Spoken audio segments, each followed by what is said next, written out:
तो फाइनली दोस्तों खेसारी लाल यादव के एक और नए गाने का रिलीज डेट आप सभी के बीच आ चुका है। इसी गाने के बारे में आप सभी को बताने वाला हूं, तो वीडियो को लास्ट तक देखते रहें। और जो लोग मेरे चैनल को अभी तक सब्सक्राइब नहीं किए हैं वो लोग कर लें, क्योंकि हमारे चैनल पर भोजपुरी का हर खबर सबसे पहले आता है। तो दोस्तों आप सभी को बता दूं, खेसारी लाल यादव जी की फिल्म रिश्ते का दूसरा गाना आप सभी के बीच आने वाला है, जिस गाने का नाम है लोहा गरम। जी हाँ दोस्तों, बड़ा ही कमाल का इस गाने का नाम है, बड़ा ही कमाल का गाना होने वाला है, जिस गाने का नाम है लोहा गरम। इस गाने को लिखे हैं कृष्णा बेदर्दी, गाने में संगीत भी दिए हैं कृष्णा बेदर्दी, गाने को गाए हैं भोजपुरी के दबंग स्टार खेसारी लाल यादव और खुशी कक्कर ने।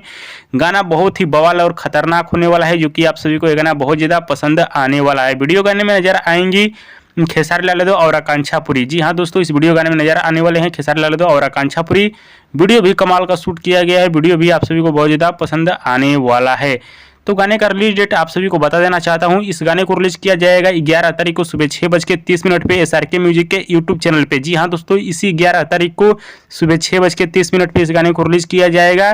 गाने को सुनिएगा, बड़ा ही कमाल का गाना होने वाला है। गाने को SRK म्यूजिक के यूट्यूब चैनल पर रिलीज किया जाएगा। और दोस्तों वीडियो पसंद आए तो ज़्यादा लाइक करें, कमेंट करें, शेयर करें, सब्सक्राइब करें।